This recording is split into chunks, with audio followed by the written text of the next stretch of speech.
Bonsoir. Alors, je vous propose qu'on commence doucement pour les éventuels retardataires. Du coup, je vous remercie pour votre présence ce soir. Alors, pour aborder une thématique assez large dans le titre, mais vous allez voir qu'on va quand même énormément resserrer nos interventions sur la question de l'éco-anxiété. Mais donc, on va avoir des interventions abordant au sens large du terme la question du lien entre l'individu et son environnement et comment est-ce que ça peut avoir un impact ou non concernant sa santé, avec un éclairage essentiellement centré sur la question de l'éco-anxiété. Si vous êtes là, c'est que vous avez dû voir un petit peu le programme. Et donc, vous allez avoir donc, les deux premières interventions qui sont faites par des personnes de l'université, donc que certains d'entre vous doivent connaître, et qui ont pour but d'introduire un petit peu la thématique. Et puis ensuite, vous allez avoir une intervention de Marie-Laure qui va venir parler de son travail de recherche de master et une intervention d'Emmanuel qui va venir parler de sa pratique et donc là, qui va nous apporter son éclairage vraiment d'une professionnelle de terrain. Avant de commencer, juste pour peut-être les personnes qui ne seraient pas familiarisées avec le cycle de conférences, en fait c'est un cycle de conférences qui se veut être des interventions de vulgarisation sur des thématiques assez variées. Donc nous on a intitulé risques et vulnérabilité, puisque du coup c'est aussi un positionnement important de l'établissement. Et donc la dernière conférence sera une conférence qui se déroulera le 7 mars, donc dans 15 jours, au même horaire que celui-ci. Alors j'ai pas encore l'amphi, mais possiblement que ça sera dans le même amphi également. Et donc, alors qu'il y aura comme particularité d'être centré sur une expédition polaire, dont vous voyez une image là, ici. Et donc, là, je vous ai mis des premières informations, mais du coup, vous aurez essentiellement 3 intervenants. Donc, une personne qui a mené cette expédition polaire, et puis couplé à 2 interventions d'universitaires de l'université de Nîmes qui viendront apporter un éclairage un peu recherche par rapport à ce qui s'est passé pour eux au cours de cette expédition. Donc du coup, si cette photo vous donne envie, il va passer une demi-heure à vous passer des photos un petit peu de la même nature avec des ours polaires, etc. Donc si ça vous intéresse, je vous invite à nous rejoindre du coup le 7 mars. Sans plus attendre, je laisse la parole à la première intervenante de ce soir, donc Madame Weiss. Merci Madame Charbonnier. Donc oui, je vais commencer par une introduction assez large sur le concept d'éco-anxiété et sur les questions de santé relatives à la crise environnementale. Donc, je suis professeure en psychologie sociale et environnementale et co-responsable du master de psychologie sociale et environnementale que certains connaissent. On a quelques étudiantes, étudiants aussi, Julien, qui sont présents ce soir. Et donc, l'éco-anxiété, et de façon générale, les sentiments, les relations à l'environnement et à la crise environnementale actuelle font partie des préoccupations de nos préoccupations de recherche, de nos sujets de recherche. Et alors, pour illustrer un peu, de façon vraiment très large et très générale, cette question-là, j'ai choisi de reprendre un graphique qui avait été proposé par Suzanne Clayton quand elle est venue l'année dernière nous parler d'éco-anxiété à l'université. Donc, ce graphique a sorti d'un certain nombre de statistiques concernant les Français. On voit que, donc ça c'est au niveau, le graphique correspond aux Américains et mes statistiques aux Français. On a un certain nombre de sentiments, d'émotions qui sont associés à la question actuelle de la crise environnementale et en particulier de la crise climatique. On va voir ici la tristesse, la peur, l'anxiété, la colère, le sentiment d'impuissance, de culpabilité, la honte, etc. Donc beaucoup de sentiments négatifs, beaucoup d'émotions négatives qui sont associées à cette question environnementale. On va voir justement que 81% des Français vont considérer aujourd'hui le changement climatique comme une menace majeure. Ça fait partie, c'est la plus grande menace aujourd'hui pour les Français. C'est ce qui est considéré en premier lieu comme une menace importante. Et donc ça, c'est quand on les interroge à un niveau très général. Et quand on les interroge sur la façon dont ils sont concernés personnellement et sur l'impact que ce changement climatique peut avoir sur leur vie personnelle, ils sont 41% à se dire extrêmement concernés par cet impact que ça peut avoir sur leur vie personnelle. Donc, à la fois une préoccupation générale et aussi une préoccupation, dans une moindre mesure, mais quand même une préoccupation personnelle. Et ça, pour nous, c'est important en psychosocial parce qu'on sait qu'il y a toujours une différence entre un risque global perçu et un risque personnel perçu. Et cette différence, elle est assez importante quand on va essayer de comprendre les mécanismes, savoir cette perception d'un risque, à quoi est-ce qu'elle correspond, qu'est-ce qu'elle va entraîner comme réaction et comme comportement. Et c'est pour ça que j'ai choisi de vous montrer ces statistiques ce soir. Donc, de façon générale, on voit bien que les sentiments sont plutôt négatifs quand on va s'intéresser à cette question du changement climatique. Alors, qu'est-ce que c'est que l'éco-anxiété? On peut se baser un peu sur ces sentiments négatifs pour essayer de donner des définitions. Alors, des définitions, parce qu'effectivement, on va trouver dans la littérature scientifique un ensemble de définitions et pas forcément une seule définition. C'est un concept qui est apparu depuis, on va dire, une dizaine d'années, en tout cas dans la littérature scientifique, et puis dans les médias aussi, on va retrouver à peu près cette période-là. Donc assez récent, puisque en sciences, 10 ans, c'est rien, c'est vraiment pas grand-chose. Mais on va retrouver cette idée, donc ici je vous ai donné quelques éléments de définition, cette idée que c'est une inquiétude et une anxiété excessive au sujet du changement climatique, ça c'est une définition de 2010. Clayton avait commencé à définir l'éco-anxiété en 2017 comme étant la peur chronique d'une catastrophe environnementale, pour finalement, on va le voir dans la diapo suivante, avoir une conception un peu plus large aujourd'hui de ce qu'est l'éco-anxiété. On va parler aussi d'une inquiétude grave et invalidante liée à un environnement naturel changeant et incertain. Et cette idée de l'environnement qui est changeant et incertain, ça va faire partie aussi de cette notion de risque que j'évoquais tout à l'heure. C'est-à-dire qu'on n'est pas certain de la façon dont les choses vont évoluer, les choses changent, et ça peut créer de l'inquiétude plus ou moins grave et plus ou moins invalidante. Donc cette éco-anxiété, par son caractère émergent, on va avoir des acceptions variées. Donc je vous ai dit qu'il y avait une autre définition un peu plus récente de Susan Clayton. Aujourd'hui, c'est celle-ci qui fait un peu référence. On va parler d'une anxiété associée aux perceptions du changement climatique, même chez des personnes qui n'ont pas subi personnellement d'impact direct. Et ça, c'est important parce que dans les différentes définitions, alors j'aurais pu écrire 3 pages de définition aussi, mais j'ai choisi simplement quelques-unes. Dans les différentes définitions, certains auteurs vont considérer que le fait d'avoir vécu, par exemple, une catastrophe naturelle comme une inondation, un cyclone ou une canicule importante, ça peut créer de l'éco-anxiété. Quand on se base sur ces définitions plus larges, on est au-delà de cette expérience personnelle, on est vraiment sur une anxiété généralisée au sujet des changements environnementaux et en particulier du changement climatique. Donc on l'a vu, ça peut se référer à une palette d'émotions plutôt négatives et pas nécessairement à des troubles anxieux. Et là, j'insiste sur cette partie-là, sur cet aspect-là, parce qu'on va avoir ensuite Élodie qui va avoir un regard plus clinique et puis Emmanuel également qui va nous parler de sa pratique. Et une des questions qui est posée dans la littérature, c'est de savoir justement quand on parle d'éco-anxiété, est-ce qu'on est vraiment sur une anxiété invalidante avec des symptômes qui sont liés à vraiment des troubles dépressifs tels qu'on peut l'entendre en psychologie clinique, ou est-ce qu'on parle de quelque chose de plus large? On va voir avec Marie-Laure, donc sur les travaux qu'elle a fait l'année dernière, dans son mémoire de master, que l'éco-anxiété est associée à de l'éco-inquiétude. Donc là, je spoil un peu la suite, mais ça, c'est important de voir que cette notion d'anxiété dont on parle quand on parle d'éco-anxiété, ce n'est pas forcément de l'anxiété pathologique. On a toute une gamme finalement de réactions anxieuses qui vont pouvoir être associées à cette notion d'éco-anxiété. Clayton a aussi posé la question, une question qu'on s'est posée également avec Marie-Laure, est-ce que finalement cette éco-anxiété, ce n'est pas tout simplement une forme d'adaptation psychologique à une menace? Le changement climatique aujourd'hui, les changements environnementaux en général et en particulier le changement climatique constituent une menace pour notre avenir, pour l'avenir de la planète et pour l'avenir surtout du genre humain. Et donc, est-ce que le fait d'être éco-anxieux, ce n'est pas tout simplement une forme d'adaptation et une forme de lucidité par rapport à cette menace?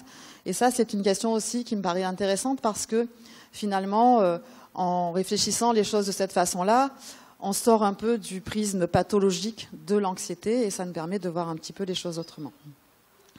Alors, ça nous amène à réfléchir aux manifestations de l'éco-anxiété. Donc, si ce n'est pas forcément invalidant, si ce n'est pas forcément pathologique, quelles sont les différentes manifestations de cette éco-anxiété?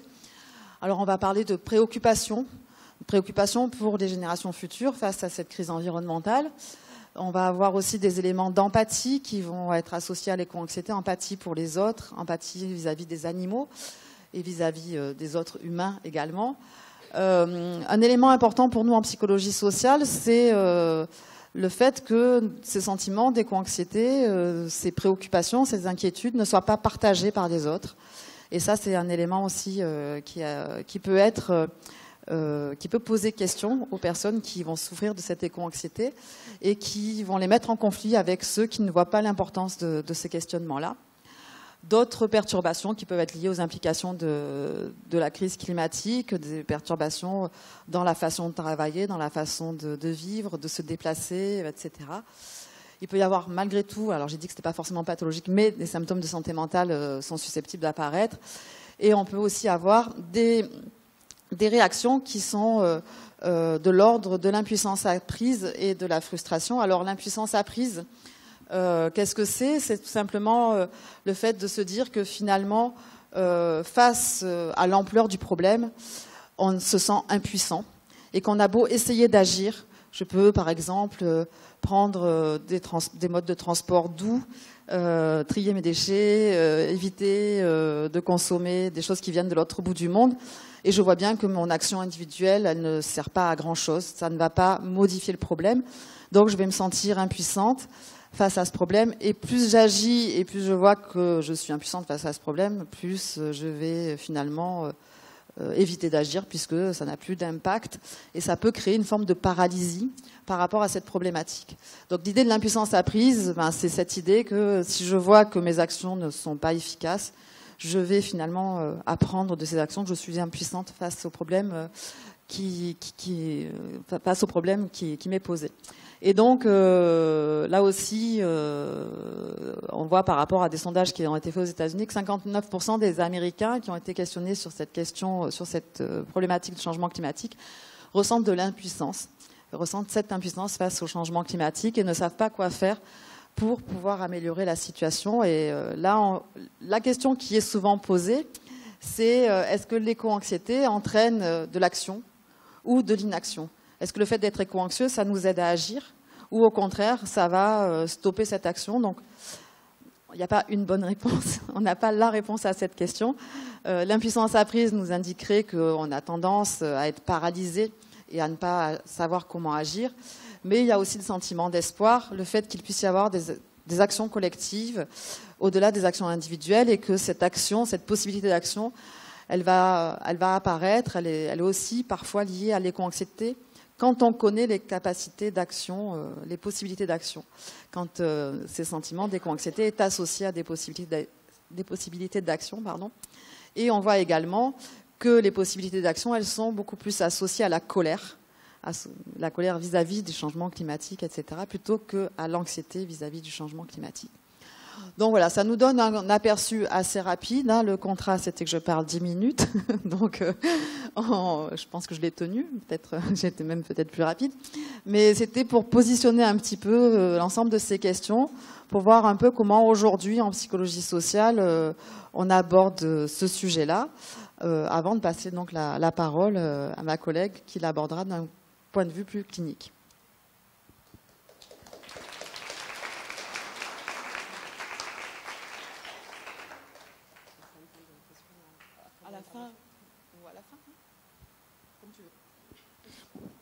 Je vais enchaîner et peut-être s'il y a quelques questions après mon intervention, parce que les deux, vous allez voir, la mienne et celle de Madame Weiss sont assez complémentaires, vous pourrez les poser et puis sinon on enchaînera du coup avec les intervenants suivants et du coup vous aurez la possibilité de poser des questions du coup à la fin.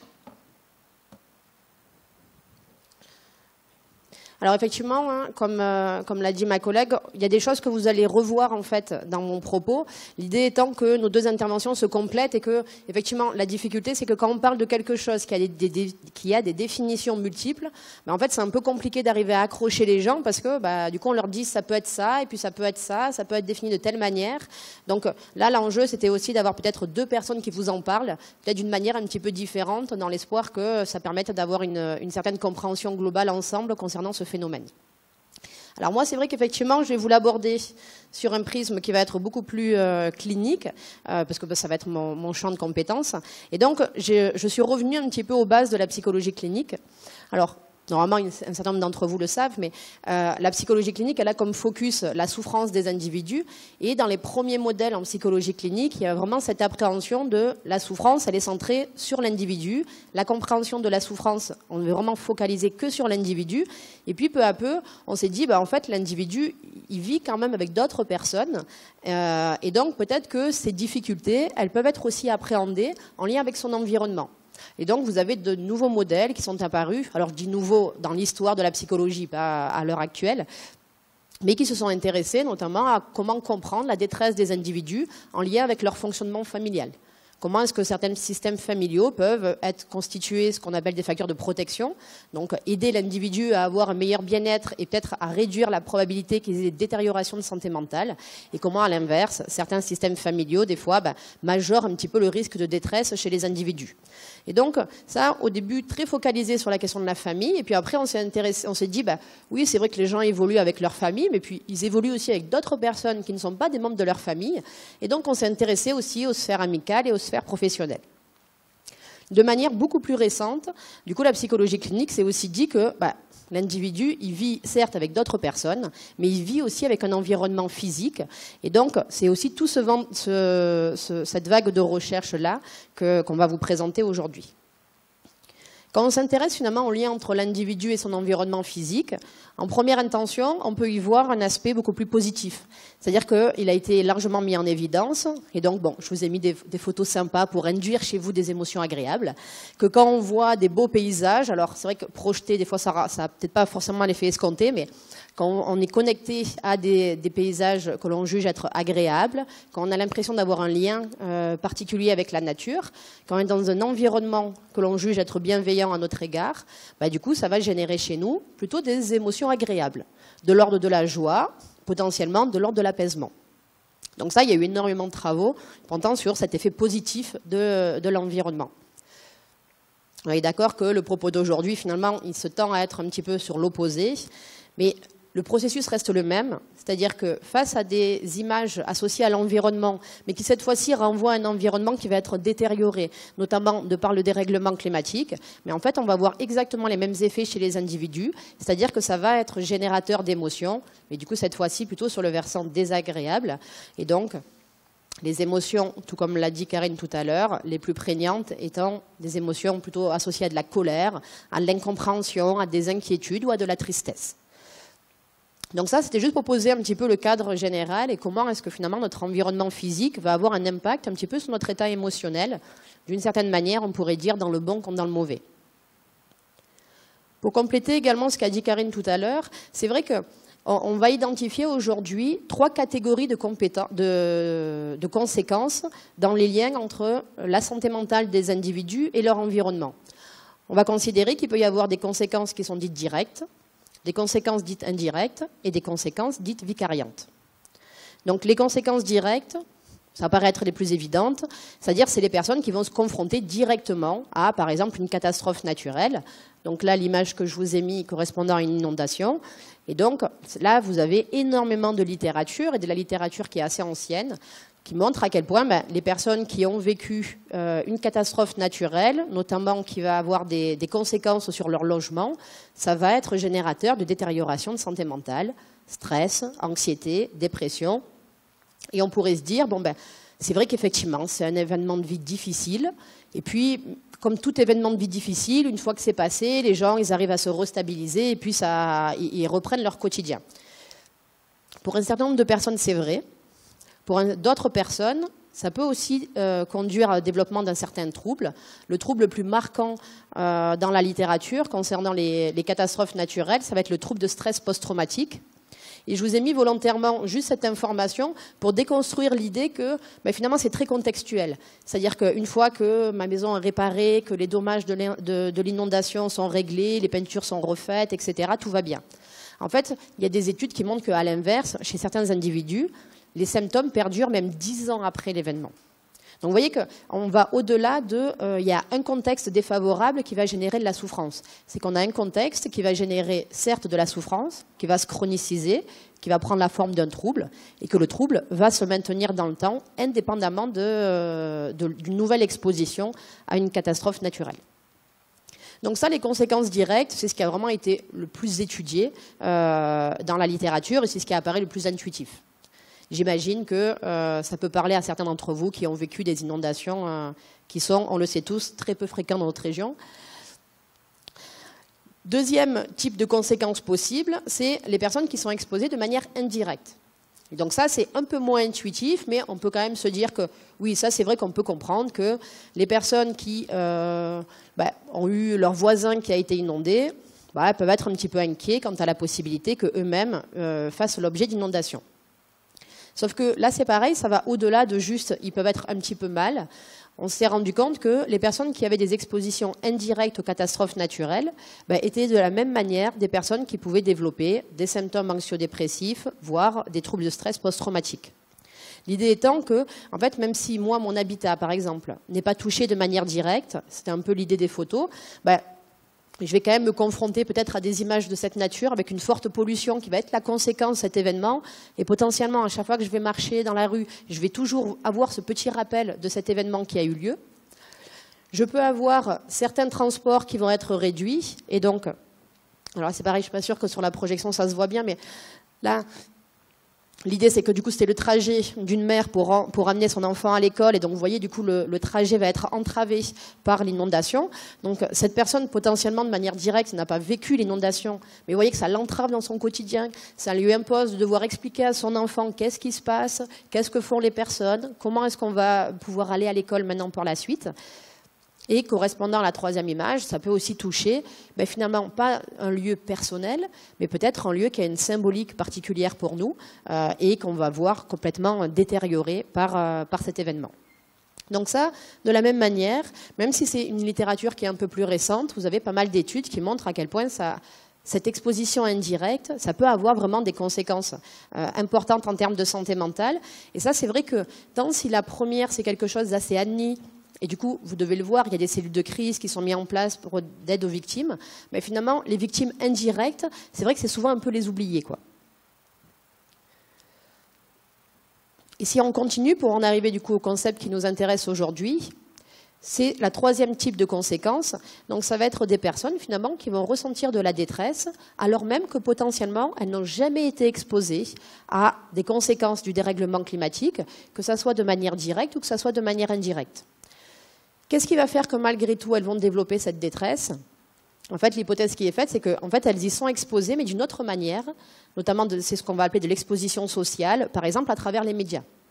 Et donc ça a été beaucoup mis en évidence en première intention dans le cadre des attentats, où on a vu des personnes, alors notamment sur les attentats à Paris, et puis après, du coup, sont suivis ceux de Nice, mais c'était vraiment au moment des attentats de Paris que le focus a été mis sur ça, où on s'est dit, mais en fait, on s'est rendu compte qu'il y a des gens qui développaient des états de stress post-traumatique en lien avec les attentats, alors même qu'ils n'avaient pas de proches dans les attentats, ils n'avaient pas de proximité géographique avec le lieu des attentats, mais par contre, ils voyaient en boucle dans les journaux télévisés, ces images d'attentats, les témoignages des personnes. Et en fait, cette exposition vicariante allait être génératrice, a été génératrice de détresse chez ces individus. Donc ça, finalement, ça a été repris, après pour la question du dérèglement climatique. Et c'est un petit peu dans ce contexte que l'éco-anxiété s'inscrit. C'est-à-dire que ça va être des personnes, finalement, qui ne vivent pas de manière directe, ou peut-être, mais en tout cas, ce n'est pas obligatoire, qui ne vivent pas obligatoirement de manière directe le changement climatique, qui n'en font pas une expérience directe ou indirecte, mais qui malgré tout ressentent de la détresse qui y est associée. Donc ça, c'était pour compléter la première partie de ce que disait Karine tout à l'heure.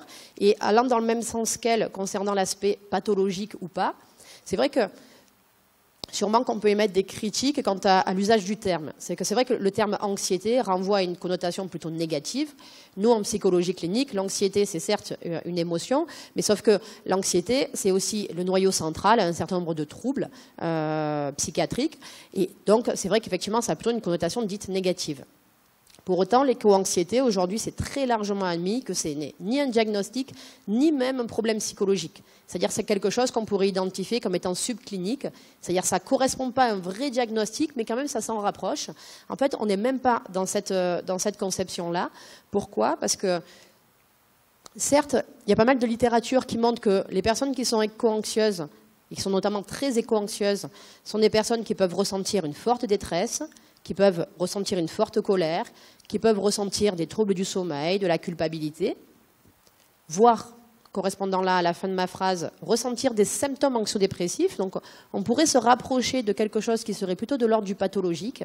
Et en même temps, vous avez aussi toute une partie de la littérature qui vous montre que les personnes qui sont les plus éco-anxieuses sont aussi les personnes qui ont le plus d'espoir, sont aussi les personnes qui ont le plus de connexion avec la nature et les personnes qui ont le plus de changement, qui ont le plus de désir de changement et notamment de s'engager dans un changement actif. Et donc si finalement on prend que le haut de ma slide, on pourrait se dire, bon ben oui, c'est quand même plutôt pathologique. Sauf que si c'était le cas, on ne devrait pas observer ça. C'est-à-dire, c'est pas possible pour quelque chose qui est identifié comme étant pathologique d'avoir des conséquences favorables. Par définition, quelque chose de pathologique, c'est quelque chose qui altère le fonctionnement des individus. Alors que là, d'une certaine manière, c'est quelque chose qui pourrait être le moteur à un bon fonctionnement chez l'individu. Et donc, c'est toute cette ambivalence de l'éco-anxiété qui en fait effectivement un objet qui est hyper complexe, parce que d'une certaine manière, on pourrait dire qu'à la fois c'est quelque chose de bénéfique et à la fois c'est quelque chose de néfaste. Et ça a conduit un certain nombre d'auteurs, finalement, à imaginer l'éco-anxiété un petit peu sur un spectre. Donc ça rejoint ce que volontairement, j'ai fait la même conclusion que Karine de mon intervention. Dans ce spectre, il y aurait finalement deux extrêmes. Le premier extrême serait les personnes qui vont se situer dans l'action et le changement d'habitude, qui sont des personnes qui ont un niveau d'éco-anxiété extrêmement élevé.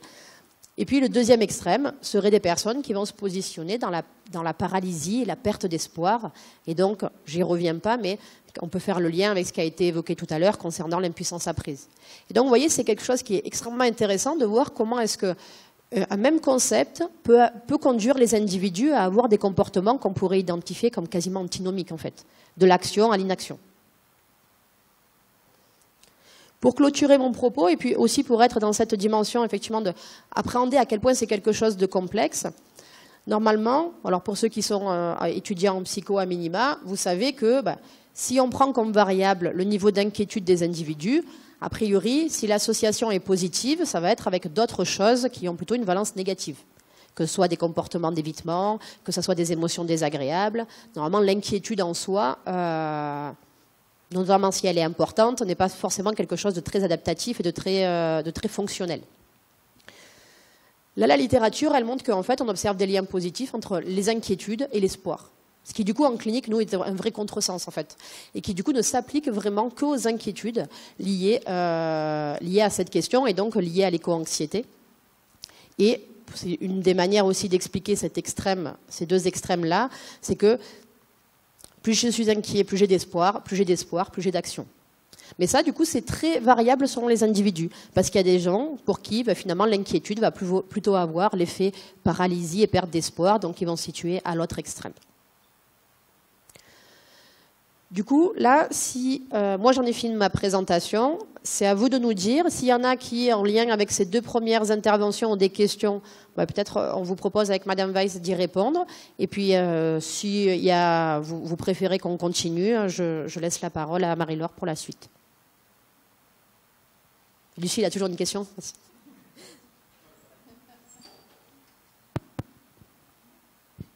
Merci.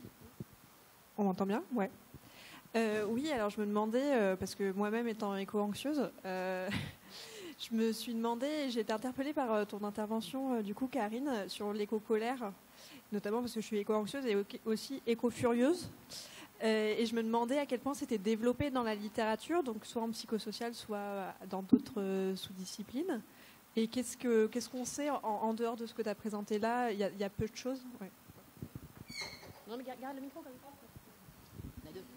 Il n'y a pas grand-chose, en effet, sur cette différence. Déjà, il y a vraiment un article qui a été publié en 2019 ou 2020, je ne sais plus la référence exacte, qui fait vraiment la différence entre l'éco-anxiété, l'éco-colère, l'éco-inquiétude, et je crois que c'est tout. Mais avec cette idée que ce sont des sentiments négatifs qui ne sont pas les mêmes et qui ne vont pas forcément engendrer les mêmes types de réactions. Mais à ma connaissance, il n'y a pas grand-chose justement sur cette colère et sur les liens que ça peut avoir avec d'autres aspects, notamment en termes de comportement ou pas. Et je ne pense pas que ça a été très développé. c'est vrai qu'on va retrouver vraiment une littérature qui se construit autour de la notion d'éco-anxiété. Alors, est-ce que c'est parce qu'on en parle aussi beaucoup dans les médias et que ça fait écho à des choses que l'on comprend plus facilement, des choses que l'on peut vivre ou que l'on peut observer autour de soi. Mais aujourd'hui, en tout cas en psychologie sociale et environnementale, la littérature elle va se focaliser plutôt sur cet aspect-là, sur ce panel d'émotions associées à l'anxiété. Je ne sais pas, peut-être Oscar ou Marie-Laure, vous pouvez compléter par rapport à ça, mais non. Comme on a travaillé ensemble tous les trois sur cette question.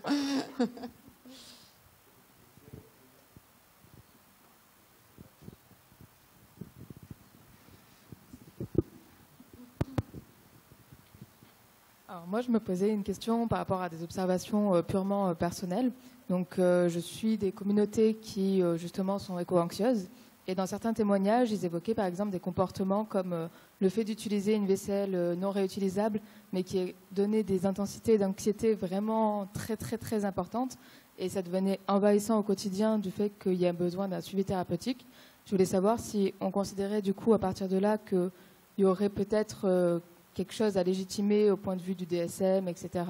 Ou est-ce que ça serait lié du coup à un autre trouble anxieux en interaction du coup avec cette éco-anxiété? Oui, alors en fait, effectivement, dans ce débat sur le caractère pathologique ou pas de l'éco-anxiété, mais sûrement que ça fera une bonne effet d'annonce pour la suite, il y a cette question des comorbidités, quoi. C'est-à-dire que est-ce que finalement la vraie problématique c'est d'être éco-anxieux ou c'est le fait d'avoir un trouble au préalable qui fait que l'éco-anxiété est peut-être ce qui apparaît en première intention, mais c'est pas ça entre guillemets le noyau du problème. Donc c'est vrai que peut-être que ce que vous précisez va se présenter plutôt chez des personnes qui vont avoir des comorbidités, et donc je pense que plutôt que d'introduire cette problématique dans le DSM, c'est plutôt de maintenir en fait les problématiques déjà existantes dans le DSM et d'imaginer que d'autres peuvent se greffer, et notamment des préoccupations concernant le dérèglement climatique. Après, ce que vous évoquez aussi concernant la culpabilité, c'est vrai que sûrement que c'est quelque chose un peu à l'image de la colère qui va faire les individus, qui va les faire se positionner à différents endroits de ce spectre, dans l'idée que je peux avoir des comportements actifs visant à réduire mes déchets, mais je peux aussi accepter qu'à certains moments, dans certains contextes, c'est plus confortable de ne pas le faire et je ne culpabilise pas pour autant. Versus, si je ne le fais pas, je me l'impose comme étant une obligation, et si je ne le fais pas, je ressens une très forte culpabilité. Et là, très probablement qu'on prend le risque peu à peu de glisser plutôt du côté de la perte d'espoir, parce qu'on a un niveau d'exigence tellement élevé qu'en fait, du coup, il ne sera jamais satisfait. Et c'est vrai que l'association entre culpabilité et éco-anxiété est extrêmement forte.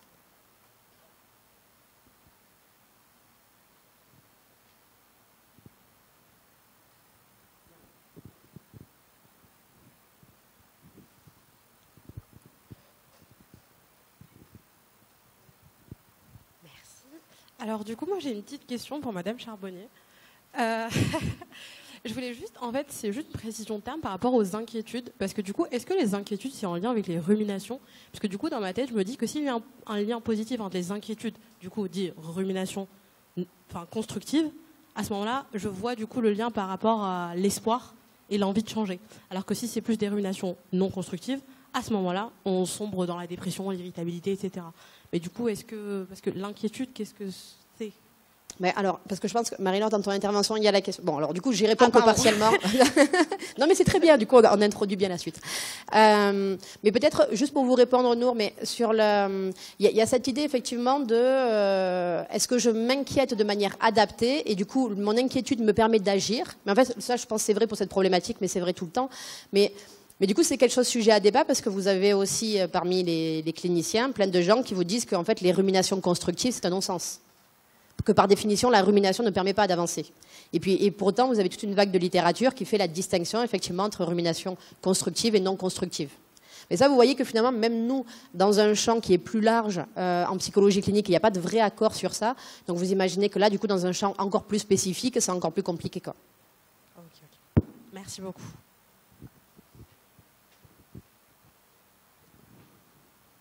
Allez, donc je vous propose du coup qu'on passe à l'intervention suivante, que du coup on a très bien introduit. Elodie, il y a une question là-bas, on la prend. Ah. Une dernière.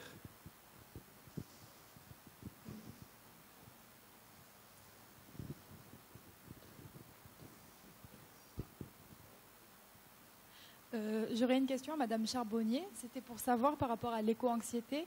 Est-ce que c'est quelque chose qui se développe plus de nos jours? C'est-à-dire que les enfants qui sont nés dans les années 90-2000 vont avoir plus tendance à être éco-anxieux et du coup à donner ça, je ne sais pas, mais que ça se transmette plus de génération en génération avec la mondialisation, le fait qu'on voit plus d'images en ce rapport qu'avant? Ou alors c'est juste quelque chose qui je sais pas, qui...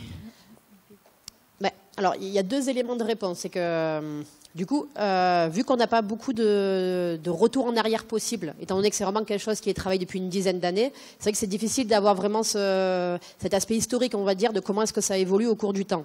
Donc, c'est sûr qu'avant que le concept soit créé, on pourrait imaginer que c'est quelque chose qui n'existait pas. Mais c'est un peu comme pour tout, c'est-à-dire que est-ce que du coup ça n'existait pas ou est-ce qu'à l'époque on n'était pas en capacité de l'évaluer, quoi. Par contre, c'est sûr que si on revient sur le principe de l'apprentissage vicariant, vu que l'exposition concernant les conséquences du dérèglement climatique elle est de plus en plus importante dans les médias, du coup, quel que soit notre âge, on y est de plus en plus exposé. Et du coup, les populations les plus jeunes y sont exposées, alors même que potentiellement les générations plus anciennes n'y ont pas été ou peu exposées au cours de leur enfance. Par contre, c'est vrai qu'il y a pas mal de littérature qui montre que l'éco-anxiété émerge dès les enfants. D'autres éléments de réponse par rapport à ça. Les travaux de Clayton ont la tendance à montrer que c'est chez les plus jeunes que l'on va trouver le plus d'éco-anxiété. Donc on va retrouver ces éléments-là. Nous, on n'a pas retrouvé du tout de lien entre l'âge et les manifestations de l'éco-anxiété dans les travaux que Marie-Laure va vous présenter. Mais c'est vrai que dans la littérature, il y a cette tendance qui semble apparaître d'une corrélation entre l'âge, donc le fait d'être jeune et d'être éco-anxieux.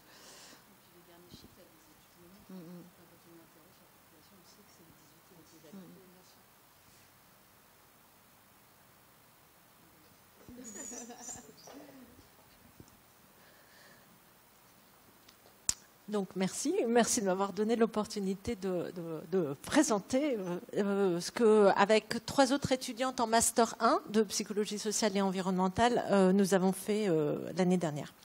Donc le contexte est totalement celui dont on vient de parler déjà. Et du coup, on a voulu aborder les multiples causes de l'éco-anxiété. Et en particulier, est-ce que c'est juste, comme on vient de le voir dans les questions, finalement la manifestation du fait d'être anxieux, tout simplement, d'accord? Ce qui est quand même assez présent quand on parle avec certaines personnes. Hein, on voit dans leur regard quand on leur dit oh, je pense que je suis éco-anxieuse, oui, de toute manière. Bon. Ensuite, finalement. Étant aussi chercheuse et avec une perception peut-être décalée des fois des enjeux environnementaux, la question était de savoir si finalement les personnes qui sont éco-anxieuses ne sont pas des personnes qui auraient une perception plus importante des enjeux environnementaux. Et aussi, en lien avec le sentiment d'impuissance dont on vient de parler, est-ce que finalement l'éco-anxiété n'est pas nourrie du fait que le problème est tellement grand et qu'on ne puisse pas y faire face et que du coup, ce sentiment d'impuissance va contribuer à l'éco-anxiété. Et ce sentiment d'impuissance peut aussi être nourri de la perception de l'inertie, c'est-à-dire ou de l'inaction de notre environnement, des autres. Et finalement, par rapport aux conséquences, on voulait essayer d'aborder la question de savoir si l'éco-anxiété était constructive, dans le sens tournée vers l'action, ou plutôt paralysante. Donc on est vraiment dans ces problématiques dont on vient de parler. Du coup, on a fait un questionnaire assez long. Nos professeurs n'ont pas arrêté de nous le dire, d'accord. Et si jamais vous voulez participer à d'autres questionnaires, je laisserai un petit carnet. Vous pourrez toujours donner un élément, un mail ou un numéro de téléphone parce qu'il y a beaucoup de choses à faire. Bref. Et ce qu'on a considéré, parce qu'effectivement, en lisant la littérature, il y a la colère, la culpabilité, la honte, tous ces sentiments, et il fallait essayer de diminuer les problématiques. Donc, on a considéré vraiment que tout ce qui est inquiétude, et inquiétude très poussée, voire les côtés invalidants de l'inquiétude. Donc, on n'a pas considéré la culpabilité, la colère, et donc on a considéré les symptômes invalidants associés. Je vais vous donner quelques exemples. Donc, on a fait une enquête par questionnaire en avril l'année dernière. On a eu 431 réponses. Et donc, il y avait une partie qui était dédiée à la perception des enjeux environnementaux. Donc, par exemple, le changement climatique a lieu. Par exemple, le changement climatique va impacter toute la planète, donc des choses assez neutres, mais des choses qui montraient aussi l'existence d'une menace, c'est-à-dire le changement climatique est dangereux pour ma famille ou les générations futures. On a évalué le niveau d'anxiété trait en utilisant un questionnaire une série de questions déjà connues, c'est-à-dire la tendance des personnes à être anxieuses. On a fait une petite partie de questions pour évaluer le niveau d'éco-inquiétude qui est je crains, je ne sais plus quelle question, où j'ai dépensé, par exemple, je crains les conséquences du changement climatique, d'accord ? Mais on n'est pas dans des j'ai peur. Okay ? On a évalué le niveau d'engagement des personnes, c'est je me sens responsable d'agir contre le changement climatique ou je réalise des actions pour éviter le changement climatique. Et une série de questions que là j'appelle éco-anx, mais qui en fait correspondent à ce qu'on peut considérer comme des symptômes invalidants de l'éco-anxiété, c'est-à-dire j'ai du mal à m'endormir quand je pense au changement climatique, d'accord ? Ou je perds l'appétit, ou j'ai des crises d'angoisse, ou donc ça c'est personnel, je fais des cauchemars à cause du changement climatique, ou plus fonctionnel dans les interactions sociales, c'est-à-dire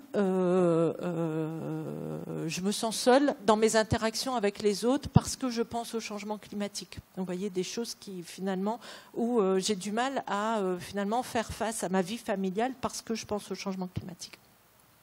Donc qui est publié par Clayton en 2020. On avait une question sur l'impuissance. Je me sens impuissant face au changement climatique. Et quelques questions sur la réaction à l'inaction des autres, qui peuvent être je me sens seul face au changement climatique ou l'inaction des autres me met en colère, par exemple. Donc il y avait un petit peu de colère à ce stade. Donc les résultats. Tout d'abord, un rôle central de l'éco-inquiétude.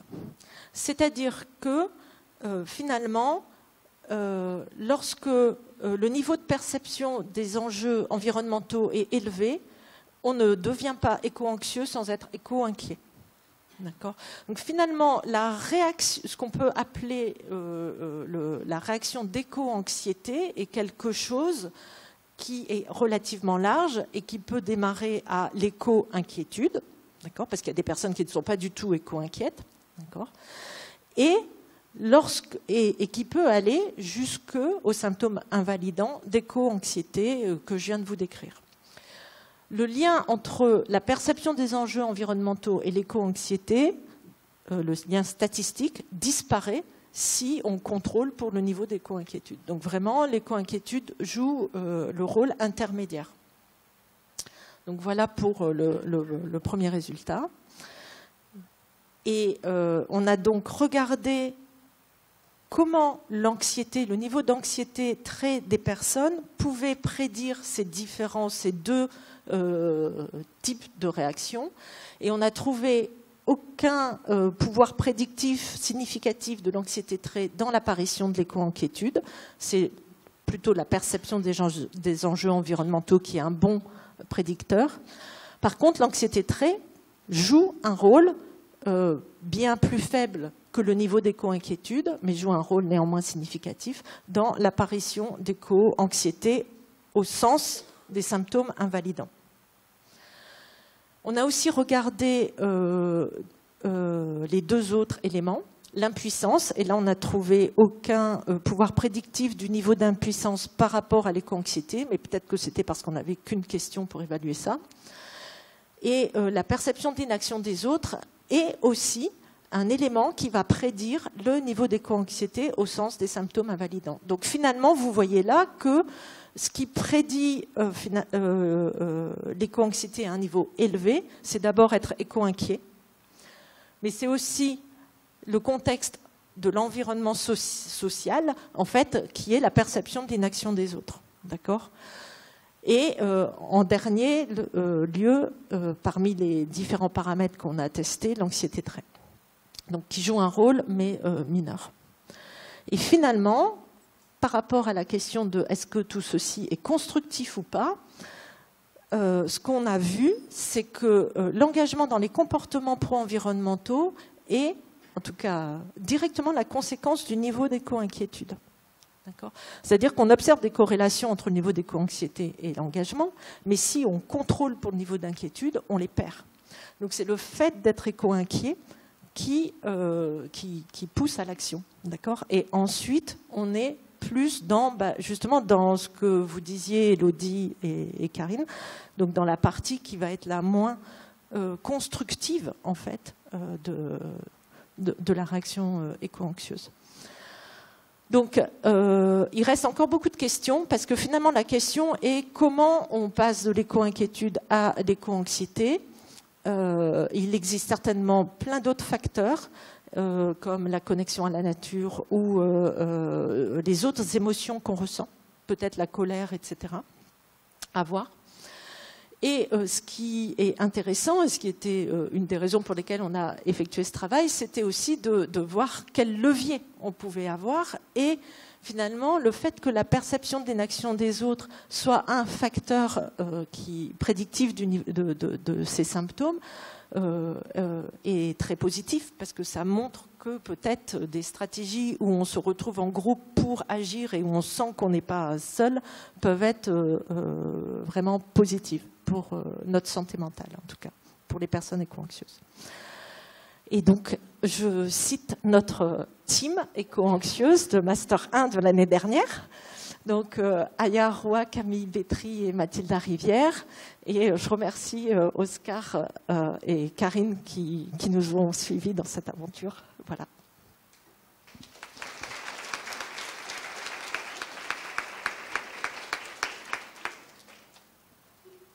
Merci.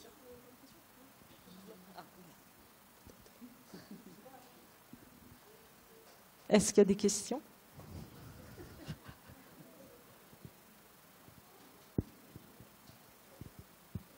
Ouais.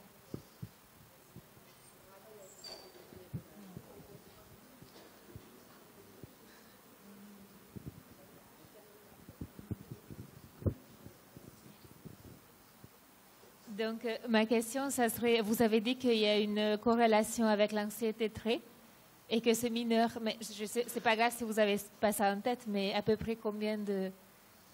la corrélation, c'est à peu près combien ? Alors, le coefficient de corrélation, en lui-même, il est à 0,2. D'accord, ah oui. D'accord. Alors que la corrélation entre l'éco-inquiétude et l'éco-anxiété, ça va être entre 0,6 et 0,7.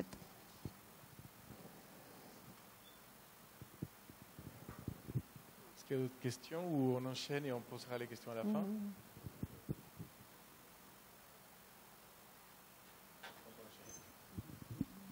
Merci. Bonjour. Donc, je suis Emmanuelle Delrieux. Je suis psychologue développementaliste et éco-psychologue et membre cofondatrice de l'association La FECOP, association francophone d'éco-psychologie. Aujourd'hui, en fait, je vais parler de l'aspect un peu plus clinique et je vais rebondir un petit peu sur tout ce qui a été posé dans le terrain. Parce que moi, je suis plus issue du terrain, même si j'adore la recherche et qu'elle est hyper importante. Il faut quand même recontextualiser. On a l'épistémologie, on a une belle racine en psychologie, la philosophie, l'épistémologie. Et l'éco-anxiété, on ne se rend pas compte, mais ça ne fait pas seulement 10 ans. Ça fait seulement 10 ans dans le domaine de la recherche. Mais en fait, tous ces termes, éco-anxiété, solastagie, colastagie, sont des mots, MOT, qui viennent du public. Journaliste, Liva Leaves, en 1996, c'est la première à avoir parlé d'éco-anxiété, pour parler de drames qui sont passés dans la baie d'Houston. Ça vient du peuple.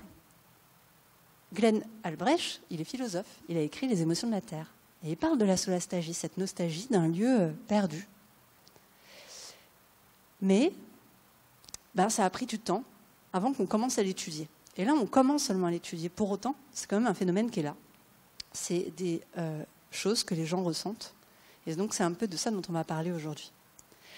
C'est aussi très important les questions qui sont posées. Est-ce que l'éco-anxiété, on va la pathologiser ou pas? C'est fondamental parce que dans le débat public, moi, je donne des conférences un petit peu partout et je vois que chez certains médecins, chez certains psychologues, il y a l'envie, en fait, de s'en saisir parce qu'on n'a pas compris réellement les enjeux de l'éco-anxiété. Donc, la recherche est fondamentale à l'heure actuelle pour justement statuer que l'éco-anxiété n'est pas pathologique. Par contre, et c'est ça qui est intéressant, c'est que sur le terrain, et c'est ça que j'observe depuis quelques années, quand l'éco-anxiété vient se poser sur un terrain psychique avec de la comorbidité, notamment des troubles anxio-dépressifs, oui, bon là, ça fout le bordel. D'accord ? Parce que l'éco-anxiété, c'est défini notamment par l'OMS comme étant un stress pré-traumatique à des phénomènes qui ne sont pas encore arrivés. On parlait de vicariance. Okay ? Grosso modo, moi je dis à mes patients, c'est Madame Anticipation qui croise Madame Peur. Et alors ensemble, ils font des dystopies de dingue et ça fait un petit peu peur. Okay ? Et c'est normal. Concrètement, ce qui a été posé là aussi, c'est ce que je vois sur le terrain. C'est-à-dire que, vous vous souvenez la ligne, là, d'un côté, ça pousse à l'action, et de l'autre, en fait, ça gèle, ça met dans l'inaction. C'est ce que je vais observer. Je vais avoir des personnes éco-anxieuses qui vont être dans ce moment de figement, en fait, ce qu'on appelle beaucoup ce figement, cette sensation d'impuissance. Et puis, il y en a d'autres où ils vont passer à l'action. Alors là, ici, c'est représenté en ligne. Moi, je vais faire mon enquiquineuse. En fait, pour ma part, parce que c'est ce que je vis dans le terrain, parce que j'ai accompagné beaucoup d'éco-anxieux, okay, et que je le vis dans les collectifs, associations, entreprises ou pour les individus, en fait, je le vois juste comme une roue médecine, comme un cercle. On va arrêter de penser linéaire, on va penser en cercle. Et finalement, l'éco-anxiété, qu'elle vienne parce qu'il y a de l'éco-inquiétude, qui est légitime, encore une fois, hein, c'est légitime, c'est qu'à un moment donné, à force de se confronter au réel, un réel qui est quand même incroyable. Je veux dire, c'est la première fois en tant qu'humain qu'on est confronté à ça. C'est énorme. Donc c'est normal de vivre ça. Eh bien, on va plonger dans ce cercle, un peu comme en roue médecine, vous savez que les saisons, hein, il y a la saison de l'hiver, il y a la saison de l'été, ben là c'est pareil, dans l'éco-anxiété, on va vivre à un moment donné une stature de figement. Mais heureusement qu'elle est là, d'accord ? Ce figement, il est nécessaire parce qu'à un moment, il dit « stop ». Là, il faut que je fasse le tri entre tout ce que j'ai appris, d'accord ? Nos paradigmes qui nous ont, d'ailleurs, dans l'université aussi nous enseignent, et qui sont aussi à l'origine de la destruction du vivant. Le paradigme de dissociation de Descartes, hein, je pense donc je suis, c'est quand même juste pas mal. Je pense donc je suis. À l'époque, dans le contexte, Descartes, ce n'était pas le côté obscur de la force. C'était normal ce qu'il a posé. Mais à l'heure actuelle, le fait de s'identifier à ça et pas un corps, ça a des conséquences énormes. Le paradigme de la réification. La réification, c'est le fait de prendre du vivant et le mettre à l'état de choses sur lequel on va exercer un pouvoir. Ça a des conséquences énormes. Celle de justifier la destruction du vivant. Donc, j'en reviens à mon éco-anxiété, le figement, ça permet de faire « Ok, je vais peut-être prendre le temps là, peut-être un temps que je n'ai jamais pour réfléchir à ce qui se passe dans ma vie. Et pour faire le tri aussi dans mes valeurs. Qu'est-ce qui est ok, qu'est-ce qui n'est pas ok ? Qu'est-ce que je vais construire et qu'est-ce que je vais déconstruire pour mieux construire ? Donc tout le monde, et ça je le vois dans les médias, encore ce matin, j'ai été interrogée par des journalistes. Alors, comment on fait pour lutter contre l'éco-anxiété ? Mais c'est quoi cette question, quoi ? Donc du coup, on la reformule. Ah, ils ont oublié de faire de la philo, donc on les aide à reformuler la question. Okay ? On ne va pas lutter contre l'éco-anxiété. Tout le monde a peur de ce côté néfaste, de cette phase néfaste de l'éco-anxiété. Non, elle est nécessaire parce que c'est grâce à ça, et on va venir la transformer en positif. Et c'est là où les chercheurs, ils font « Oh, truc de dingue !» Parce que nous, en clinique, moi aussi j'ai été sur les bancs de la fac, j'ai bien appris que quand c'était très négatif, c'était pas très bon pour soi quand même. La résilience, c'était chaud. Et là, on est face à un phénomène où, quand on passe par la case négative, incroyable, on ressort transformé et positif, et en plus connecté, non plus à la Wi-Fi, mais à la nature. Oh, c'est énorme. Donc forcément, ça interroge, et tant mieux. Mais ça, c'est le processus que je vois, pas que au cabinet, parce que je sors, c'est une phrase, on sort de nos cabinets boîtes pour aller dans la nature, en connexion avec le vivant. Ça peut être juste un parc, ça peut être juste un arbre, peu importe, ou avec des animaux. Mais on va venir transformer. Je crois que là, on n'en a pas parlé parce que c'est normal, on est dans la phase recherche et que pour l'instant, la recherche ne s'est pas encore saisie du processus transformatoire de l'éco-anxiété. Mais moi, je vous en parle là, sur le plan clinique, sur le plan du terrain. Et effectivement, on passe de cet état de figement à cet état positif parce que on va accepter de vivre la transformation. Cette transformation, c'est une transition. Le mot transition, ça veut dire passage. Passer d'un état à un autre. C'est pas facile, d'accord? Parce que passage, ça veut dire aussi accepter de quitter une certaine identité de soi. C'est aussi quitter des croyances que l'on avait du monde. D'accord? Parce que tout d'un coup, on se rend compte de la réalité. Moi, perso, enfin, si j'ai été vers l'éco-psychologie il y a 4 ans, c'est parce que je me suis pris une claque énorme dans ma figure. Et que je me suis dit, mais oh là là là là, comment je vais faire en fait? Comment je vais faire pour laisser mon enfant dans ce monde? Enfin, je me suis posé vraiment plein de questions. Et transiter, c'est accepter de déconstruire des choses pour aller vers ce qui est bon pour soi. Et c'est là où on rentre dans l'action. D'accord? Jane Goodall parle de réparer la toile déchirée du monde, et Bidar parle, lui, des grands tisserands, c'est-à-dire ceux qui retissent. Eh bien, c'est ça, en fait. L'éco-anxiété, elle a quelque chose de fabuleux, même si c'est hyper chaud, on est d'accord, pour le vivre, c'est pas sympa. Mais elle a quelque chose de fabuleux qui est d'aider, en fait, à faire une pause. Et ce figement, il est nécessaire pour se transformer et pour trouver sa place, en fait, dans la grande forêt des tisserands pour réparer la toile déchirée du monde. Et c'est ça qui est intéressant dans l'éco-anxiété. Le problème, c'est qu'à l'heure actuelle, on n'explique pas ces processus-là. D'accord? On est soit sur le plan médiatique, genre comme une grosse peur de l'éco-anxiété, soit on la pathologise, alors que ce n'est pas là l'objectif. Donc ce message-là que je pose sur le terrain, c'est important. Là, je pense notamment à un monsieur activiste, qui est scientifique et activiste, que j'ai eu en patient pendant 1 an, éco-anxieux, très fort, qui était en train, lui, de tourner vers vraiment un trouble anxio-dépressif. En tout cas, il en avait les marqueurs, mais il n'était pas à la base. Et on a fait tout ce travail, en fait, de transition. On a été travailler des peurs, et puis on a été travailler un concept hyper important, la résilience. Voilà. Comment rentrer en résilience? L'anxiété, moi je travaille comme ça avec mes patients, je dis mais qu'est-ce qu'elle vient nous dire? L'anxiété, vous savez, c'est la sale copine là, qui arrive, qui tape à la porte et qu'on fait « Oh non, on lui ouvre pas, elle va nous flinguer la soirée ». Et du coup, on préfère la laisser, mais elle tape et on n'est pas confort. Mais non, en fait, il va falloir l'inviter avec beaucoup de bienveillance et lui dire « Mais qu'est-ce que tu me dis ?» Et en fait, l'anxiété, elle dit plein de choses vraies.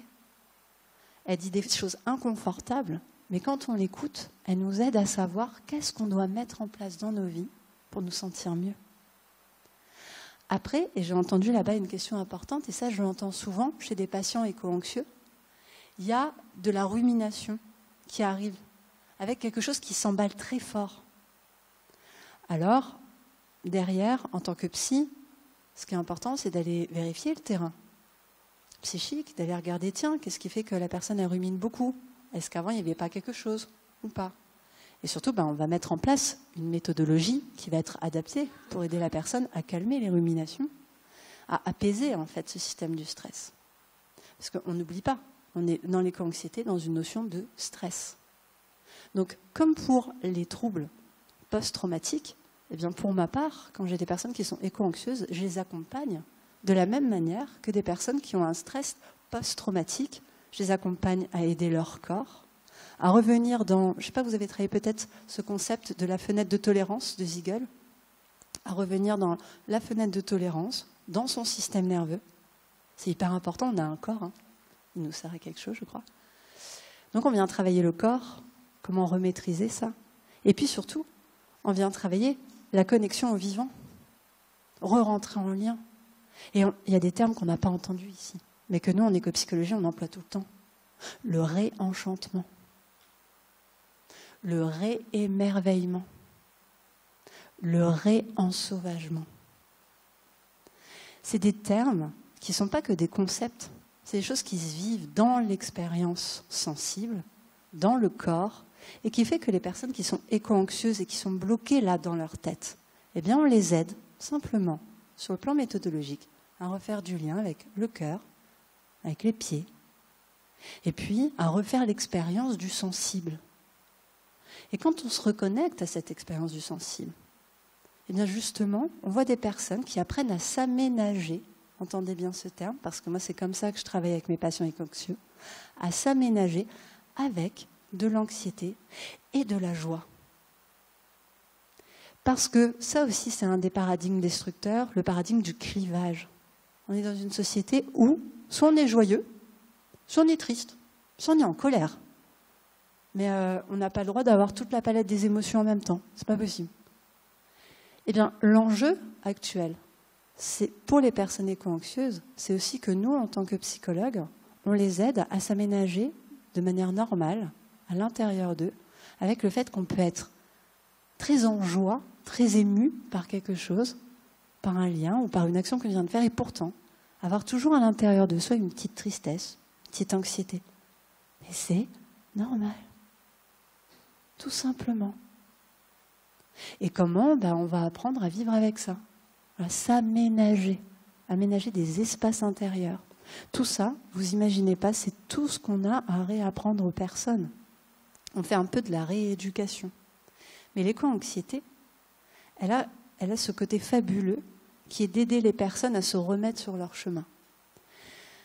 Sur le terrain, de manière concrète, là encore la semaine dernière, il a fallu que je réexplique ça à un psychiatre. Alors heureusement, tous les psychiatres ne sont pas comme ça, il y en a j'ai vraiment des personnes superbes, mais quand même, j'ai un vieux psychiatre qui m'a dit, la personne, sous Prozac, là, on n'en parle plus. Non, elle fait de l'éco-anxiété, là.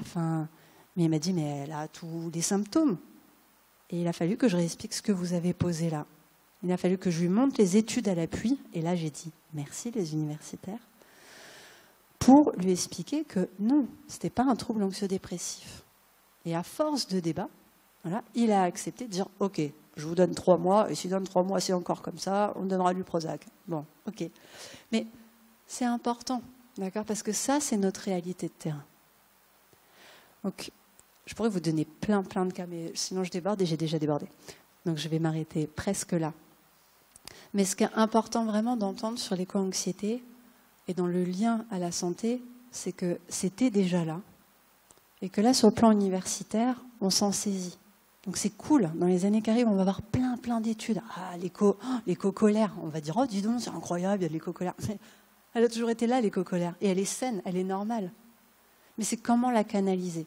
C'est aussi ça notre travail à nous en tant que psychologue. C'est comment aider l'humain à vivre avec des émotions, avec des mots MAUX qui sont nouveaux et qui sont représentatifs de ce qui se passe dans notre oikos, et notre oikos intérieur et notre oikos extérieur. On l'a posé, on le voit en psychologie à travers toutes les théories systémiques. En écopsychologie, c'est un des postulats de base que l'on pose, c'est un lien direct entre les maux des humains et les maux de la Terre. Et que finalement, en allant se guérir, eh bien, on vient guérir notre rapport au vivant. Et ça, c'est important. Mais pour ça, il faut aller jusqu'au bout du processus, voilà, de guérison. Voilà.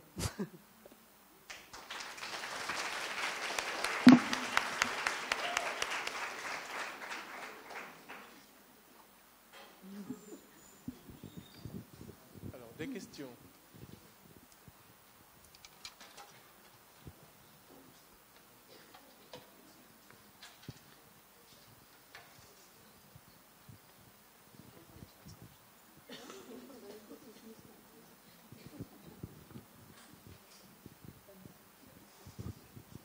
Oui, il fonctionne. Ok.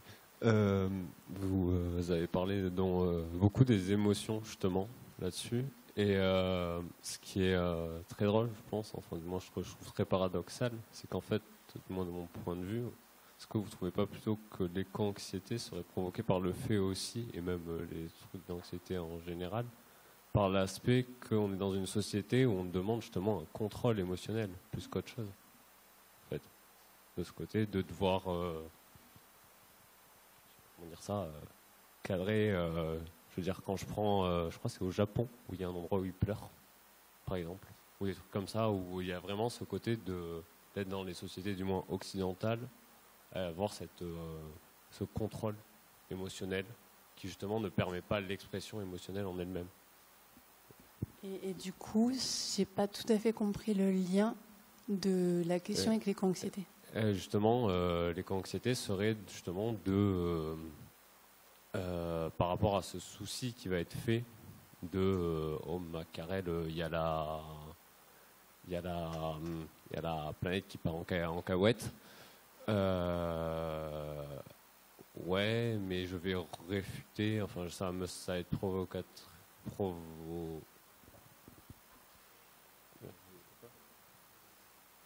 oui, c'est ça. Provocateur d'une source de stress, mais le stress c'est une palette émotionnelle en elle-même. Et vu qu'il y a le tout noir ou tout blanc, il n'y a pas cet aspect de ce stress doit être exprimé d'une certaine manière ou autre, en fait, de libération de, en fait, plus qu'autre chose. Je ne sais pas si vous avez des pistes de réponse par rapport à cette question. En fait, je ne sais pas s'il y a un lien direct dans tout ce que vous êtes en train de dire.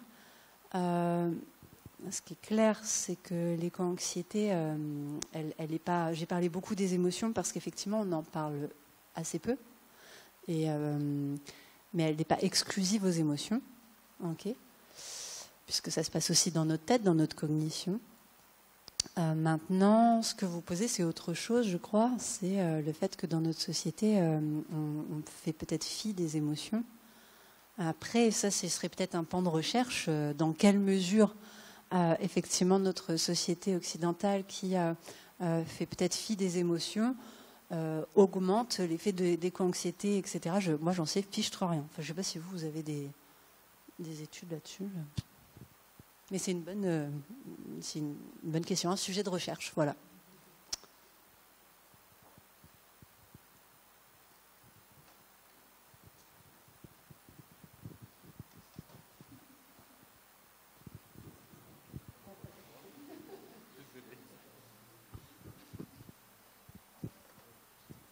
Merci.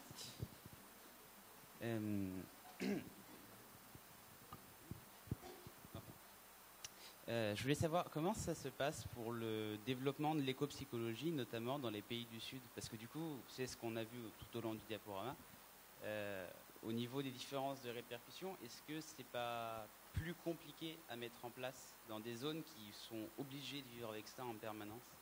Là, j'avoue que les premières idées qui me viennent, c'est notamment l'Amérique du Sud, hein, avec notamment le Brésil et la Colombie, l'Afrique en termes généraux. Bon, la Chine, mais bon, ça c'est plus compliqué d'un point de vue politique. Alors, c'est intéressant. Je vous invite à lire un livre très intéressant qui s'appelle d'Arturo Escobar sur la décolonisation de la pensée, où il parle justement de cette ontologie colonialiste que l'on a parfois dans nos manières de faire nos recherches ou nos manières de postuler les choses. Eh bien non. Alors déjà, l'éco-psychologie en soi, c'est pas une discipline, c'est pas une science. C'est quelque chose qui est très connu, ça existe depuis les années 70 aux États-Unis. Ça existe bien en Belgique, en Suisse, c'est étudié à l'université de Fribourg, de Lausanne, en France. On est un petit peu frileux avec l'éco-psychologie, mais c'est pas grave. Et au contraire, en fait, en Amérique latine, l'éco-psychologie, elle est largement diffusée et largement utilisée. Donc concrètement, on va utiliser des éco-pratiques et puis on va former des écothérapeutes en fait, à venir accompagner les populations à vivre cela. Et il y a, la question telle que vous la posez, en fait, elle supposerait que ce serait plus dur, alors qu'en fait, pas du tout. Et au contraire, c'est déjà en action et c'est déjà diffusé. Là où c'est pas diffusé, c'est par exemple en France ou certains pays occidentaux. C'est un peu tout le contraire, en fait.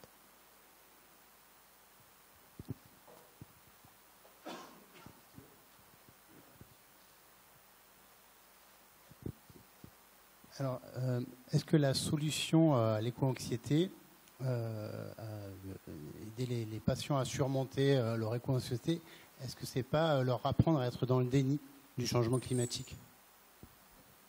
C'est une provocation.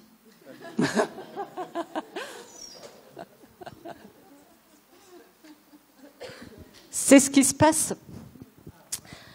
En fait, si on regarde l'enquête EDF Ipsos, qui fait tous les ans, qui regarde quel est le niveau d'éco-inquiétude, alors que les gens se rendent de plus en plus compte que le changement climatique est là, en fait, à la question « est-ce que l'homme est à l'origine du changement climatique ?», les taux de réponse positive diminuent régulièrement depuis 3 ans.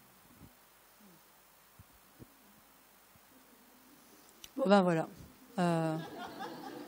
Ben voilà, une bonne couche de déni, et puis ça va tout de suite mieux.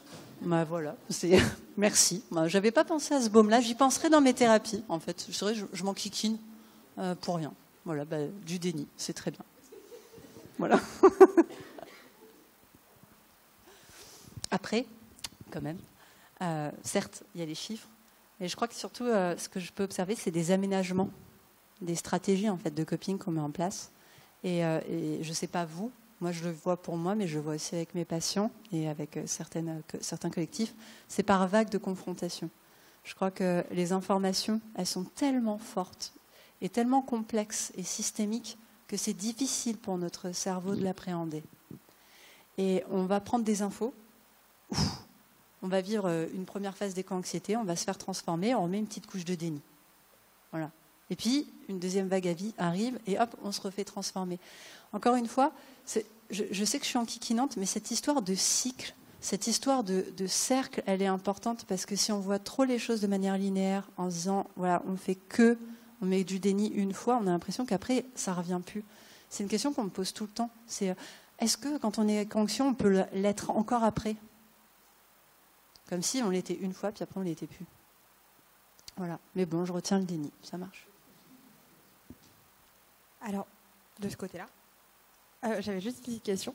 Je trouvais ça très intéressant, l'exemple avec le psychiatre du Prozac. Alors, du coup, étant dans un master clinique, moi, je vois du coup l'éco-anxiété comme pouvant s'inscrire... Enfin, je la vois pas seule du tout. Elle s'inscrit forcément, en tout cas dans ma vision, avec plein d'autres choses en termes de comorbidité ou autre chose. Et comme vous l'avez décrit dans un cercle, pourquoi du coup l'apport, ou alors peut-être que c'est spécifique à ce psychiatre-là, mais pourquoi l'apport de médicaments, de prise en charge médicalisée, ne serait pas du coup un processus du coup complémentaire à une prise en charge thérapeutique avec un psychologue sur l'acceptation, sur la motivation au changement? Je sais pas si je suis claire. Oui, carrément. En fait, ce que vous posez, ça peut être juste dans certaines situations. L'objectif, c'est de ne pas tomber dans la généralisation et la systématisation. C'est ça le risque. Mais ce que vous dites, c'est juste. Effectivement, ça m'est arrivé d'avoir des personnes qui avaient une éco-anxiété posée sur un terrain de troubles anxio-dépressifs et où là, la fenêtre de tolérance de Siegel, elle était explosée. Et il y avait vraiment, pour le coup, la nécessité de prendre un anxiolytique pour abaisser, en fait, pour aider le système nerveux à revenir à un état, en tout cas, un peu plus apaisé. Et le temps de pouvoir faire le travail et d'apaiser tout ça. Donc, il n'y a pas de... ça ne s'exclut pas, d'accord? Mais on a bien parlé de troubles de comorbidité associés à l'éco-anxiété. Oui, totalement. Et oui. Oui. Voilà. Et ça, c'est important. Voilà, de ne pas faire de raccourcis et pas de généralité, parce que en fait, à l'heure actuelle, vraiment, dans les médias, il y a des raccourcis de dingue qui se font. Et l'objectif, c'est d'éviter cette tendance de pathologiser l'éco-anxiété, quoi. Oui, totalement. Puisque du coup, elle peut être facteur motivationnel au changement, justement. Du coup, c'est positif. Oui, exactement.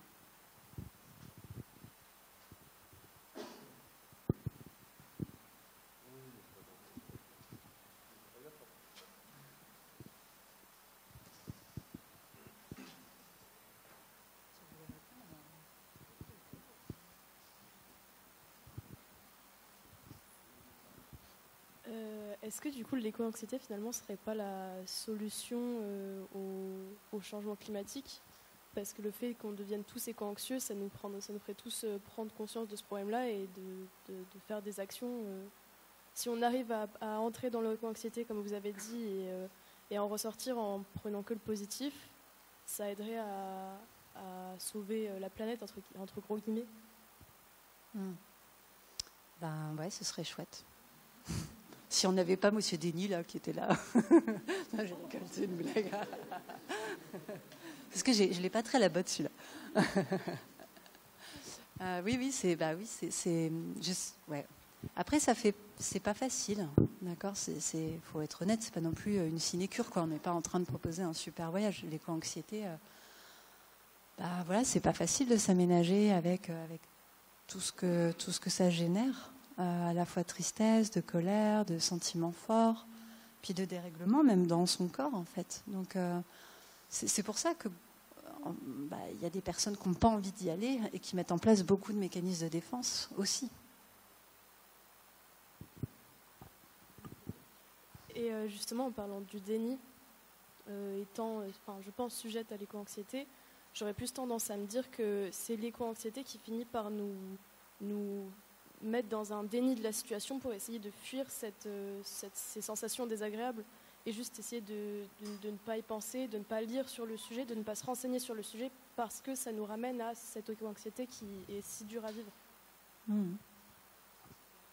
Ah ouais, c'est juste.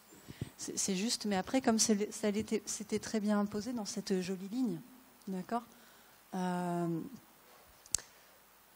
dépend à quel niveau d'intensité on est, ça dépend de où on en est. Et effectivement, à un moment donné, c'est tellement fort que le déni, heureusement qu'il est là.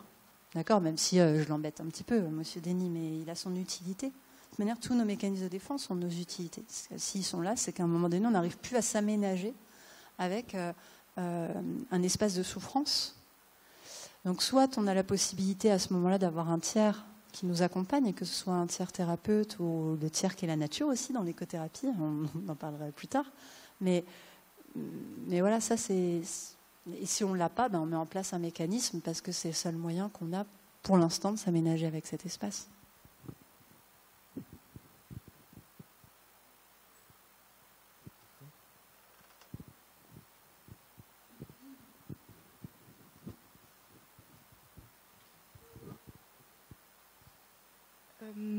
En fait, j'aimerais savoir ce que vous entendez exactement par résilience. Est-ce que ça veut dire conserver ses idées juste en les ressentant moins d'émotions intenses, ou est-ce que c'est justement il y a une part de déni forcément dedans? Je suis désolée, j'ai pas très bien entendu. Est-ce que vous pourriez répéter, s'il vous plaît? Est-ce que vous m'entendez? Oui, ça va. Okay. En fait, je voulais savoir ce que vous entendiez exactement par le mot résilience. Est-ce que ça veut dire conserver les mêmes idées concernant l'éco-anxiété, donc ce qui est des réalités du climat, etc., mais tout en baissant d'intensité les émotions? Est-ce que c'est bien ça? Non, pas trop. La résilience, telle qu'elle est posée en psychologie, pas en biologie, mais du coup c'est intéressant quand on regarde un peu tous ces termes ensemble. D'accord ? La résilience de la nature, c'est un peu la même chose pour l'humain. D'ailleurs, Boris Cyrulnik s'en est inspiré. On est d'accord, la résilience, elle a 3 phases quand on l'étudie. Il y a la phase du choc. Ça peut être un choc d'information aussi, hein, d'accord, de prendre conscience d'une réalité devient un choc en soi. Et puis il y a la phase d'absorption du choc, c'est-à-dire comment ce système-là va absorber ce choc et mettre en place, chercher des ressources et des forces pour sortir, transformer de cette étape. J'en parlais tout à l'heure dans l'éco-anxiété, il y a cette notion de passage. Et ça, on n'en parle pas souvent. Mais c'est cette notion de prise de conscience de ce qu'il y a. Et on le voit dans la transition. On en parle beaucoup quand on travaille avec les personnes qui sont dans l'écologie. Et quand on travaille sur les transitions écologiques, il y a un avant et il y a un après. On le travaille quand on fait de la psychotrauma. D'accord ? En psychotrauma, on en parle tout le temps de ça. Il y a un avant et il y a un après. Et tout l'accompagnement que l'on a avec les personnes qui ont été victimes en psychotrauma, c'est d'accepter cette phase de deuil. D'accord ? C'est accepter que on sera plus comme avant, on sera différent. Il y a cette idée-là dans l'éco-anxiété, à un moment, pour certaines personnes, le choc est tellement intense, et du coup il se retrouve là, vous vous souvenez, dans l'inertie, qu'à ce moment-là, on va dire peut-être de mettre en place les outils qu'on utilise en psychotrauma autour de la résilience devient pertinent pour aider la personne à absorber le choc et à aller chercher les ressources à la fois cognitives, émotionnelles et physiques pour bouger en fait de cette inertie, de cet état de choc et rentrer en résilience, c'est-à-dire se mettre en mouvement pour se transformer et être différent et mettre en place les bonnes ressources. Est-ce que j'ai répondu à votre question? Ouais.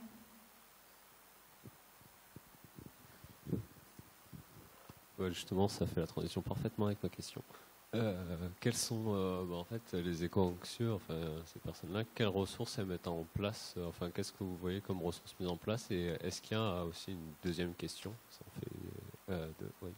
La deuxième, c'est est-ce qu'il y a un rapprochement avec les points, genre par exemple parc naturel, etc., rapprochement avec la nature que vous voyez vous, que vous êtes sur le terrain? Ok. Alors, qu'est-ce qu'on peut mettre en place pour les éco-anxieux? Comme je vous l'ai dit, ça c'est la clinique, c'est sur le terrain. Donc nous, sur le terrain, on fait du bricolage. D'accord? Et sur le terrain, concrètement, je reprends toujours la ligne là, mais moi je le prends en cercle. D'accord? Sur cette ligne, quand j'ai une personne éco-anxieuse qui est dans le figement, je ne vais pas utiliser la même méthodologie que quand j'ai une personne qui est en cours de transition, que quand j'ai une personne qui est à la fin, là, qui est en mode genre, hey, ça y est, je rentre dans l'action, je mets une petite couche de déni, mais je suis dans l'action. Ok? Ben là, clairement, quand on va être ici, dans cette inertie, et c'est ça qui est chouette, en psychoclinique, on le voit, on le travaille beaucoup, dans le cas du psychotrauma, eh bien, on va utiliser pas mal d'outils de ce type, d'accord? Des techniques pour entrer en résilience, des techniques pour absorber le choc, d'aider la personne à sortir du stress pré-traumatique dans lequel elle est, etc. Et puis après, il y a sortir de ce figement pour rentrer un peu en action. Et là, on le voit, en psychologie, on a plein d'outils. Alors, moi, je suis désolée, je suis un peu une touche à tout de la psychologie. J'ai pas trop de chapelle théorique au-dessus de ma tête, donc ça peut peut-être être choquant, mais c'est comme ça.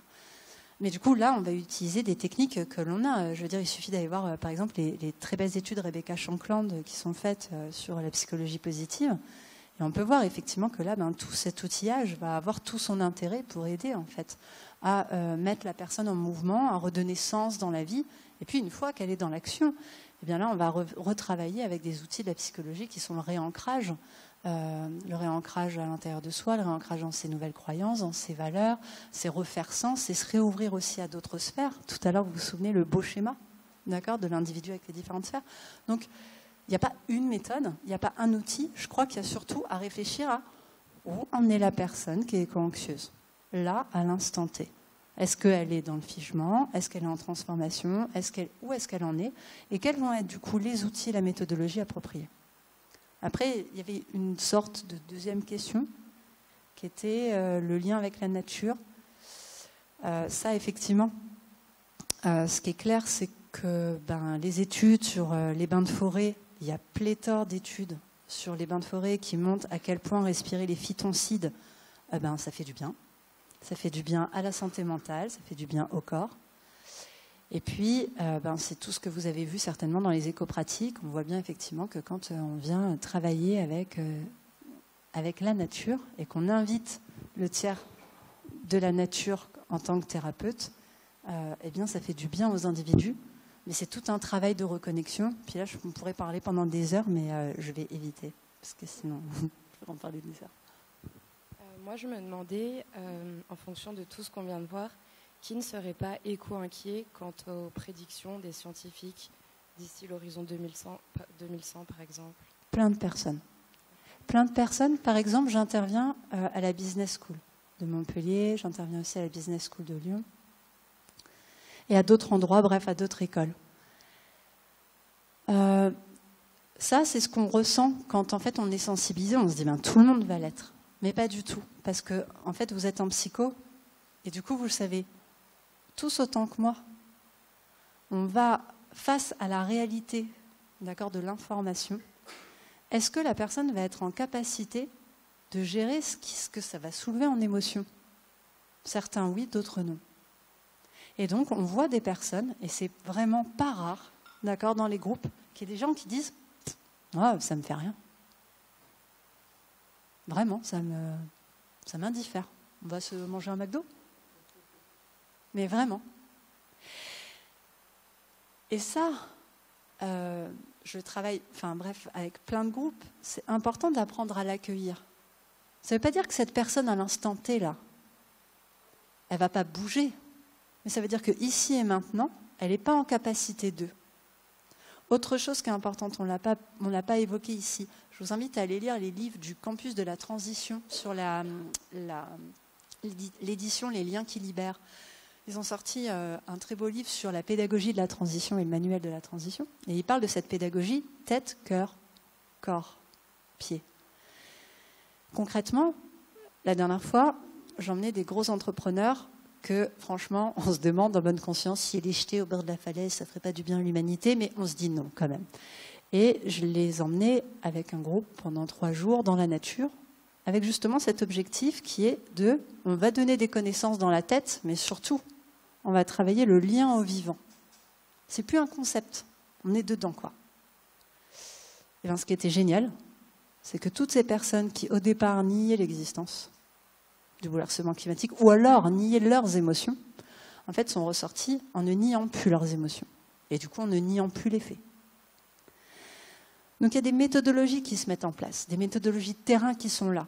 Après, il faut effectivement que le monde universitaire s'en saisisse pour étudier, comprendre, tiens, c'est quoi ces processus de transformation, c'est quoi ces véritables leviers. Parce que nous, sur le terrain, c'est ce qu'on utilise, et les leviers, ils sont là. On emmène, voilà, on sait, c'est ce qu'on fait en fait. On aide les personnes à les transformer et à sortir du déni. Mais il y a beaucoup de personnes qui sont dans le déni. Et c'est à accueillir. Et c'est pas parce qu'elles sont là que c'est grave en fait.